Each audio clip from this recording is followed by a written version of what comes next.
Well, we're out here on the 15th green. It's the third week in July, and we're kind of crossing into the next phase of work here on the golf course. You'll see sod and seed on this green and green surround behind me here any day. You can see that McDonald & Sons has completed their work in the bunkers there with the Better Billy bunker liner. Brian Taylor and our golf course and grounds team has done an incredible job installing the drip irrigation on the faces of the bunkers, and so we're prepped and ready to go for the next phase of work. Brian and his team are busy out on the golf course today, so I've got our director of golf, Nathan, with me, and we thought we'd spend some time talking about the tee boxes on the golf course, not just their construction, but really the variety and quality of those tee boxes and how they're going to shape the playing experience for you all come next summer when the golf course reopens. So we'll head over here and start on number 16.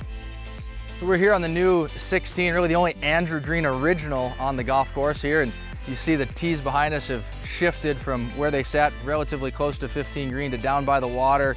An incredible landscape that sets up for a really fun new hole here. And so, Nathan, why don't you talk to us about the first impression of these tees and every tee on the golf course?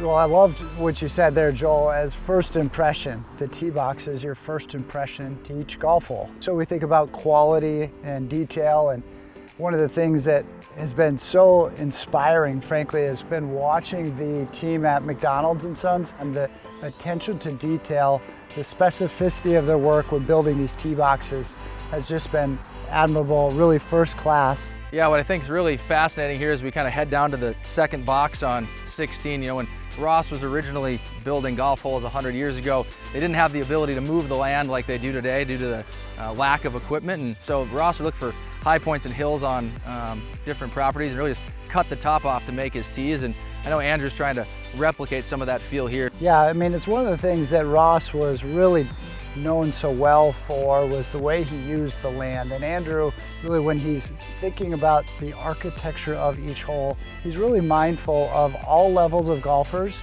trying to retain the integrity of each hole, the character of each hole for all classes of golfers, those playing the most forward tees as well as those playing the back tees and everything in between. I think those will probably be two hallmarks of the golf course restoration when we reopen, right? The quality and consistency of those tees. We heard a lot about uneven tee boxes over the course of the last several years, and I can assure you they're gonna all be perfectly level. And then just one of my favorite Donald Ross quotes references, creating a golf course that can be enjoyable for the everyday player and challenge the first-class player. And I think at the forefront of that has really been the variety of the tee boxes we've created. And I know with 5 different sets of tees, the USGA just did a study that spoke to that a little bit. And why don't you share a little bit about that study and how it fits in with what we're doing here?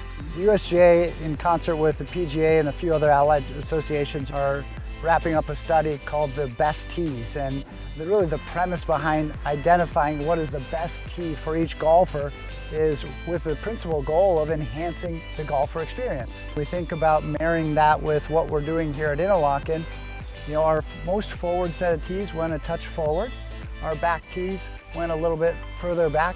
So we'll have now 5 distinctive tees and a pretty sizable corridor of yardage. Then we'll also have 4 combo tees in between. So in total, we're gonna have 9 sets of tee boxes with which our members can play. So much the way that the USGA and the PGA and other allied associations are striving to achieve, we should have ideal offerings for our members to select their best tees. And so we look forward to providing that opportunity for our members.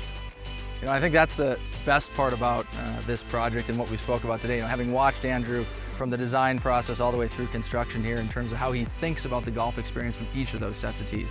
Whether you're playing the most forward tee or the tee furthest back, really maintaining the integrity of that design has been important to him. He's been thoughtful about it each step of the way. And I think that's something that's gonna separate our golf experience from the past and differentiate it for generations to come. So we'll look forward to sharing more progress as work continues. It'll be really fun here in the coming weeks to see some sod hit the golf course and some seedlings start to turn green.